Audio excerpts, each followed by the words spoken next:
Hello everyone, welcome back to government exams by Result Guru. तो मैं सोनल अग्रवाल, आपकी रीजनिंग फैकल्टी। आज हम जानेंगे घड़ी के बारे में और बेहद इंटरेस्टिंग टॉपिक है घड़ी, क्लॉक, जहां पर हम फाइंड करना जानेंगे कि कैसे फाइंड करें आपकी घड़ी की दो सुइयां जो मोस्ट इंपॉर्टेंट है, घंटे की सुई और मिनट की सुई के बीच का एंगल कैसे ज्ञात। ठीक है, तो यहां पर हमें फाइंड करना है और फाइंड करने के लिए सबसे पहली बात आपको ट्रिक से समझाया जाएगा। मात्र 10 मिनट में आप सारे के सारे क्वेश्चन को सॉल्व कर लोगे।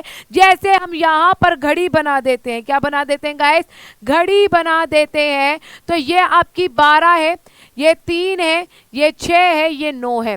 तो घड़ी में आपकी मोस्ट इंपॉर्टेंट दो सुइयां कौन सी होती है? एक होती है गाइस आपकी घंटे की सुई और एक होती है मिनट की सुई। जब भी आप क्लॉक के क्वेश्चन को देखोगे, सेकंड का तो कोई मतलब ही नहीं आता, सेकंड सुई को तो कोई गिनता भी नहीं है। यदि क्वेश्चन पूछ लिया जाए 3:30 पर, 3:30 पर घंटे की सुई और मिनट की सुई के बीच का आपका एंगल क्या बनेगा, तो आप लोग कैसे क्वेश्चन को सॉल्व करोगे? 3:30 मतलब ये घंटे की सुई है, ये मिनट की सुई है, तो आपको ये एंगल फाइंड करना है। यदि आपको ये एंगल फाइंड करना है तो इस एंगल के लिए वैसे मैं बताऊं आपको तो आपके लिए एक फॉर्मूला भी है। फॉर्मूला क्या है कि इस एंगल को फाइंड करने के लिए कि आपका 11 मिनट अपॉन में 2 - 30 आर। तो यहां पर 3:30, 30 क्या है आपका मिनट है, 3 क्या है आपका घंटा है, 30 क्या है आपका मिनट है और 3 क्या है आपके घंटे हैं। तो 11 मिनट, मिनट में क्या आएगा 30 डिवाइड बाय 2 -30 आर, आर कितना है आपका 3। तो यदि आप इसे सॉल्व कर दो तो 11 गुना में 15 165 -90। तो जब आप इन दोनों के बीच का डिफरेंस निकालोगे तो आप ये कह दोगे कि 3:30 के बीच का जो एंगल है वो मैम 75 डिग्री है। कितना है? 75 डिग्री। अब आप लोगों के मन में धक धक धक धक धक धक होगी कि अरे मैम ये तो हमको भी मालूम है, इसमें क्या ट्रिक, इस पे तो कैलकुलेशन सॉल्व करनी है और कैलकुलेशन को सॉल्व करके बतेरा टाइम लग जाना है। तो एक अलग तरीके से हम क्या करेंगे गाइस, क्वेश्चन को सॉल्व करेंगे। ये तो आपका बेस्ट है ही है, ये फॉर्मूला तो जैसे कहते हैं ना ईस्ट एंड वेस्ट। यदि आपको पेपर में समय बचाना है तो पेपर में समय बचाने के लिए हमें क्या करना पड़ेगा, जैसे कि 3:30 है, ये आपको किस रेशो में दिख रहा है? 3:30 ये आपको किस रेशो में दिख रहा है? ये जो रेशो दिख रहा है वो दिख रहा है आपका 1:10 में। कितना दिख रहा है गाइस? 1:10 में दिख रहा है। यदि 1:10 में दिख रहा है तो यहां पर आपको क्या करना है, मिनट को मल्टीप्लाई कर दो 2.5 से, तो सीधा सीधा आपका आंसर बन जाएगा 75 डिग्री। मिनट बोले तो गाइस क्या है, 30 जो है वो आपके मिनट है, 30 को गुना कर दोगे 2.5 से तो कितना आ जाएगा, 75 डिग्री। और फॉर्मूले से भी मैंने आप लोगों को करके बताया है, फॉर्मूले से भी मैंने आपको करके बताया। लेकिन याद रखना रेशियो जो होना चाहिए वो 1:10 में होना चाहिए। जैसे अब मैं आपसे कहूं कि 5:50, 2:20, 4:40, इन सब का क्या निकालिए, आप क्या निकालिए, टाइम निकालिए कि कितना आपके घंटे की सुई और मिनट की सुई के बीच का एंगल होगा। तो कुछ मत करो, फॉर्मूला लगाने की जरूरत नहीं है, 50 को 2.5 से मल्टीप्लाई कर दो, क्योंकि ये सारे के सारे टाइम आपके 1:10 में है। किसमें गाइस? 1:10 में है। तो कितना आ जाएगा 125, 20 गुना में 2.5 तो कितना आ जाएगा 50 डिग्री, 40 गुना में 2.5 तो कितना आ जाएगा 100 डिग्री। कितना आ जाएगा 100 डिग्री। क्लियर है? हाँ भाई, क्लियर है या नहीं है? ये आपको लॉजिक जो है वो आपको समझ में आया या नहीं आया? लॉजिक नहीं कह सकते हैं, इसे हम रीजनिंग की एक बेहतरीन ट्रिक कह सकते हैं। तो वैसे ही यदि मैं आपसे क्वेश्चन पूछ लूं 6:30 या 2:10 या क्वेश्चन आपसे ये पूछ लिया जाए जो आपका थोड़ा सा कैलकुलेटिव है, कैसे कि मैम यदि 7 बजकर या 3 बजकर 15 मिनट, 3 बजकर 15 मिनट, आप लोग ये बता दीजिए कि इस क्वेश्चन का राइट आंसर क्या होगा। इसमें आपके घंटे की सुई और मिनट की सुई के बीच का डिफरेंस क्या बनेगा, एंगल क्या बनेगा। डिफरेंस भी नहीं कहेंगे हम, एंगल कह सकते हैं।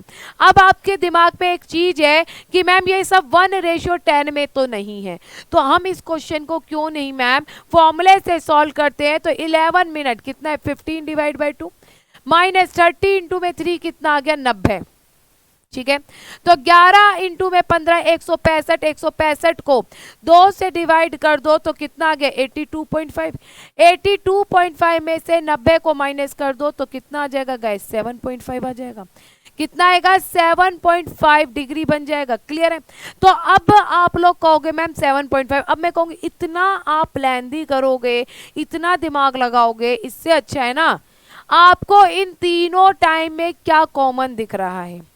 इन तीनों टाइम में आपको एक चीज कॉमन दिख रही है कि 1:5 है। तो बिना पेन उठाए आप इस क्वेश्चन को सॉल्व कर लोगे। यदि 1:5 है तो इसका मतलब मिनट को कर दो आधा, मिनट को कर दो आधा, तो मतलब 30 को डिवाइड कर दो 2 से तो 15 डिग्री आ जाएगा। 10 को 2 से डिवाइड कर दो तो 5 डिग्री आ जाएगा। वैसे ही 15 को 2 से डिवाइड कर दो तो 7 1/2 आ जाएगा। 7 सही 1/2 डिग्री आ जाएगा। क्लियर है। हाँ भाई बच्चों, ये चीज क्लियर है या नहीं है। ठीक है, अब आप लोगों को मैं कुछ रेशियोज बता देती हूँ। यदि आपके एग्जाम में उस रेशियो से डायरेक्ट क्वेश्चन पूछ लिया जाता है तो आप फटाफट से आंसर निकाल लोगे। तो नोट डाउन कर लो। यदि आप लोगों को टाइम दे रखा है किस रेशियो में, 1:2 में दे रखा है, 1:2 हो, 1:3 हो, ध्यान से सुनना, 1:4 हो, 1:5 हो, 1:6 हो। ठीक है, तो अब क्या है 1:7 क्यों ना हो, चाहे वो आपका 1:8 क्यों ना हो या 1:10 क्यों ना हो। अब यहां पर मैंने 2 रेशियो छोड़ दिया, 1:1 और 1:9, उसका भी हम बताएंगे, लेकिन सबर का फल मीठा होता है। तो गाइज यदि आपको कोई टाइम 1:2 में दिख जाए तो मिनट को क्या कर दो, इनटू कर दो 19/2 से। यदि आपको 1:3 में टाइम दिख जाए तो मिनट को मल्टीप्लाई कर दो 9/2 से। 1:4 में दिख जाए तो मिनट को मल्टीप्लाई कर दो गुना में 2 को। 1:5 और 1:6 इन दोनों में क्या होगा, मिनट को डिवाइड कर दो 2 से। क्लियर है, अभी क्लियर है। तो गाइस यदि मैं बात कर लूं 1:7 के बारे में तो मिनट को मल्टीप्लाई किससे करोगे, 17/14 से क्या कर दोगे, मल्टीप्लाई कर दोगे। किससे करोगे, मिनट को गुना कर दोगे 17/14 से। आपको क्या करना है, मल्टीप्लाई। 1:8 के बारे में हम बात करते हैं तो 14 आवर, 14 को मल्टीप्लाई कर दो घंटे से। जैसे मैं आपसे बात कर लूं कि 2:16 1:8 पर है तो 14 गुना में 2 कितना हो जाएगा आपका 28। यदि आप लोग इसे बेसिकली इस क्वेश्चन को सॉल्व करो तो कितना आएगा आपका 88, 30 दूनी 60, 88 में से 7 को माइनस कर दो कितना आ जाएगा 28 डिग्री आ जाएगा। जब भी हम इस क्वेश्चन को सॉल्व कर रहे हैं 28 डिग्री आ रहा है। तो और 1:10 में मैंने अभी बताया आपको मिनट को मल्टीप्लाई कर दो 2.5 से, मिनट को मल्टीप्लाई कर दो 2.5 से। तो ये आप लोग स्क्रीनशॉट ले लीजिए। यदि आपको कभी भी घड़ी का जो समय निकालना हो जहां पर आपको फाइंड करना पड़े कि आपके घंटे की सुई और मिनट की सुई के बीच का एंगल क्या होगा तो आप लोग इजीली उसे सॉल्व कर पाओ। यदि ये रेशो आपके एग्जाम में डायरेक्ट दे रखे तो आपको यहां पर गाइस एक आपको पेन उठाने की जरूरत सीरियसली में नहीं पड़ेगी। समझ में आ गई। अब यहां पर आप लोग नीचे कमेंट करके बताएंगे कि 1:1 और यदि कोई टाइम 1:1 या 1:9 में दे रखा है तो आप कैसे क्वेश्चन को सॉल्व करोगे। क्या इसके लिए बेस्ट होगा और आपको नहीं पता चलता है तो नेक्स्ट ऐसी क्लास में मैं आप लोगों के लिए इसकी भी ट्रिक बताऊंगी, क्योंकि इसकी ट्रिक भी आई हुई है और मैंने कई जगह पढ़ाया भी हुआ है, तो वहां पर भी मैंने इस ट्रिक को बताया, लेकिन अभी नहीं, अभी आप लोगों से पूछी जाएगी। ठीक है, चलिए गाइस अपना ध्यान रखिए, bye bye, take care and god bless you, जय हिंद, जय Bharat, happy Holi to all of you.